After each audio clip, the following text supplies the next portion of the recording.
কি বিষয়?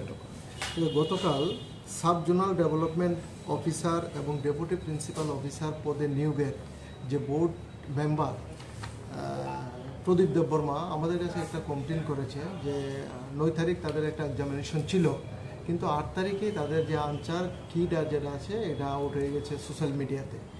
এই বিষয়ে দুজনের বিরুদ্ধে কমপ্লেন দিয়েছে এবং আমরা একটা স্পেসিফিক মামলা নিয়েছি পশ্চিম থানায়, case number 70/2024 under section 120B 418 420 381 of IPC। FIR নেমে দুইজনকে দিয়েছে, সুজয় ঘোষ এবং চয়ন সাহা নামে দুইজনকে দিয়েছে। কেসের তদন্তে নেমে কেসের আয়ু চয়ন সাহাকে আমরা ডিটেন করেছি এবং তার জিজ্ঞাসাবাদ চলছে। আজকে দুপুরে তাকে আটক করা হয়েছে এই কেস কানেকশনের ব্যাপারে। কোথায় বাড়ি? তার বাড়ি অ্যাডভাইজার সমনিতে। কি করে সে জেরক্স দোকান আছে। सो उसके पास कैसा आया जेरॉक्स बनवाने करता है तो उसके पास पेपर कहाँ से है?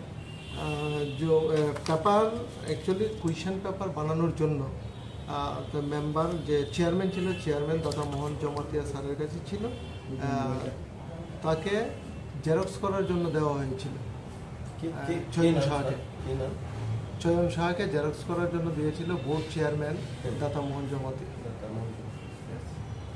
ওখান থেকে এগুলো আউট হয়েছে। মূলত এখন প্রাথমিক তদন্তে এটাই বোঝা যাচ্ছে এখান থেকে আউট হয়েছে। तो दूसरा स्टेटस का क्या, दूसरा अरेस्ट का क्या स्टेटस है? अभी हमारा इन्वेस्टिगेशन चल रहा है, जो है इन्वॉल्वमेंट जो सोशल मीडिया में अपडेट किया है उन लोगों को भी हम लोग अरेस्ट करेंगे एक केस कनेक्शन।